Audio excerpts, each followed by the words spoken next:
بسم الله الرحمن الرحيم الحمد لله رب العالمين لا شريك له واشهد ان لا اله الا الله وحده لا شريك له واشهد ان محمدا عبده ورسوله صلى الله عليه وعلى اله وصحبه وسلم تسليما كثيرا. கண்ணியத்துக்குரிய சகோதரர்களே, எல்லாம் வல்ல அல்லாஹு ஜல்ல ஷானு வ தஆலாவை போற்றி துதித்தவனாக, அவனிடமே உதவி கோரியவனாக, மேலும் நபிகளார் மீது ஸலவாத்தும் ஸலாமும் கூறி இன்றைய பாடத்தை நான் ஆரம்ப செய்கின்றேன். இன்றைய பாடத்தலைப்பாக அத்தஹியாத்து, ஓதிய பின் சலாம் கொடுப்பதற்கு முன் விரும்பிய பிரார்த்தனை செய்து கொள்ள நபி வழி அனுமதி வழங்கியுள்ளது. விருப்பமான நபிகளார் ஓதிய பிரார்த்தனைகளும் உண்டு. விரும்பிய தேவையான பிரார்த்தனைகளையும் கேட்கலாம் என்ற தலைப்பின் கீழ் முதலாவதாக ஹதீஸ் ஆயிஷா ரலியல்லாஹு தஆலா அன்ஹா, நபிகளாருடைய மனைவி ஆயிஷா அறிவிக்கின்ற செய்தி. அவர்கள் சொன்னார்கள், அன்ன ரசூலுல்லாஹி ஸல்லல்லாஹு அலைஹி வஸல்லம் அவர்கள் கான யதுஉ ஃபிஸ்ஸலா, தொழுகையிலே அவர்கள் பிரார்த்திப்பார்கள். தொழுகைன்னு சொன்னால் தொழுகையின் இறுதி அமர்விலே பிரார்த்தனை செய்யும் பொழுது, தொழுகையின் இறுதி அமர்வு அத்தஹியாத் ஓதி முடிந்ததற்கு பிறகு பிரார்த்தனை செய்வார்கள். எவ்வாறுன்னு சொன்னால், அல்லாஹும் இன்னி அஊது பிக்க மின் அதாபில் கபர், இறைவா மன்னரையின் வேதனையிலிருந்து உன்னிடம் நான் பாதுகாப்பு தருகிறேன்.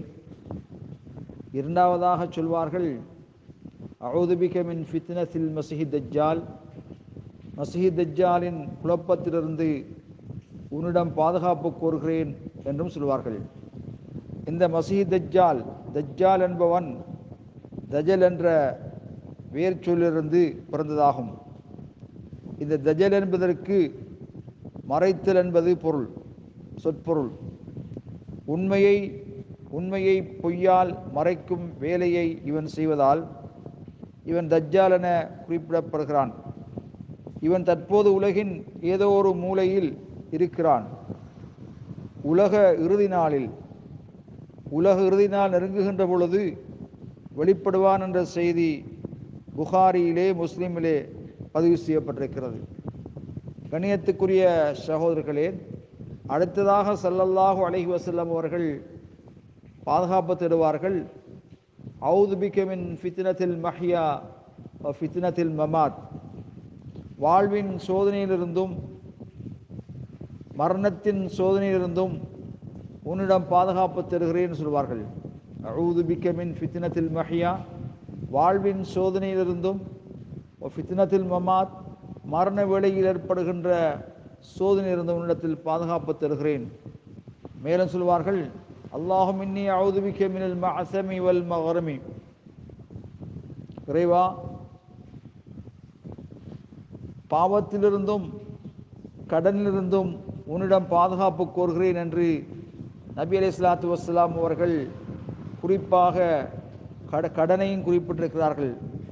இதை செவியுற்ற ஒரு நபி தோழர், நீங்கள் கடன் படுவதிலிருந்து அதிகமாக பாதுகாப்பு கோர என்ன காரணம் என்று ஒரு சஹாபி கேட்டபோது, அதற்கு நபி ஸல்லல்லாஹு அலைஹி வஸல்லம் அவர்கள், மனிதன் கடன் படும்போது பொய் பேசுகிறான், வாக்குறுதி அளித்துவிட்டு அதற்கு மாறு செய்கிறான் என்று பதிலளித்தார்கள். கண்ணியத்துக்குரிய சகோதரர்களே, அந்த வகையிலே கடனிலிருந்தும் நாம் பாதுகாப்பு தேடிக்கொள்ள வேண்டும். நபிகளார் வழிகாட்டியிருக்கின்றார்கள். அதேபோல அபூபக்கர் சித்தீக் ரலியல்லாஹு தஆலா அன்ஹு நபிகளாரிடத்திலே கேட்டார்கள், அல்லிம்னி துஆன் அதூபி பிஹி ஃபி ஸலாத்தி, அல்லாஹ்வின் தூதர் அவர்களே, எனது தொழுகையிலே நான் பிரார்த்திக்கின்ற ஒரு பிரார்த்தனை எனக்கு கற்றுத்தாருங்கள் என்று கேட்டார்கள். எனது தொழுகையில் அத்தஹியாத் இருப்பில் நான் பிரார்த்திக்க எனக்கு ஒரு பிரார்த்தனையை கற்றுத்தாருங்கள் என்று கேட்டார்கள். அதற்கு நபி ஸல்லல்லாஹு அலைஹி வஸல்லம் சொன்னார்கள், குல் அல்லாஹும் இன்னி ظلمت نفسي ظلما كثيرا ولا يغفر الذنوب إلا أنت فاغفر لي مغفرة من عندك وارحمني إنك أنت الغفور الرحيم. அதற்கு அல்லாஹ்வின் தூதர் ஸல்லல்லாஹு அலைஹி வஸல்லம் அவர்கள் அந்த பிரார்த்தனையை கற்றுக் கொடுத்தார்கள். இறைவா, எனக்கு நானே அதிகமாக அநீதி இழைத்து விட்டேன். உன்னைத் தவிர வேறெவரும் பாவங்களை மன்னிக்க முடியாது. எனவே உன் தரப்பிலிருந்து எனக்கு மன்னிப்பு அளிப்பாயாக, என் மீது கருணை காட்டுவாயாக. நிச்சயமாக நீயே மன்னிப்பவனும் கருணையாளனும் ஆவா என்று நபி அலைஹிஸ்ஸலாத்து வஸ்ஸலாம் அவர்கள் கற்றுக் கொடுத்த துஆ புகாரியிலே, நசையிலே, முஸ்லிமிலே, திருமதியிலே, முஸ்னத் அஹமதிலே பதிவு செய்யப்பட்டிருக்கிறது. கண்ணியத்துக்குரிய சகோதரர்களே, இதேபோல அத்தஹியாத் ஓதிய பின் சலாம் கொடுப்பதற்கு முன் விரும்பிய பிரார்த்தனை செய்து கொள்ள மார்க்கத்திலே அனுமதி அளிக்கப்பட்டுள்ளது. அது கட்டாயமில்லை என்பதை நாங்கள் தெரிந்து, தேவையானவையை தொழுகையில் இருக்கின்ற பொழுது அடியானுக்கும் இறைவனுக்கும் இடையிலே மிக நெருக்கமான தொடர்பாடல், இறைவனோடு சம்பாசிக்கின்ற ஒரு சந்தர்ப்பம். ஆகவே நாங்கள் தேவையான பிரார்த்தனைகளை நாம் கேட்டு அதை அடைந்து கொள்வதற்கு எல்லாம் வல்ல அல்லாஹ் எனக்கும் உங்களுக்கு அருள் செய்வானாக. ஆகிர் தஅவானா அல்ஹம்துலில்லாஹி ரப்பில் ஆலமீன்.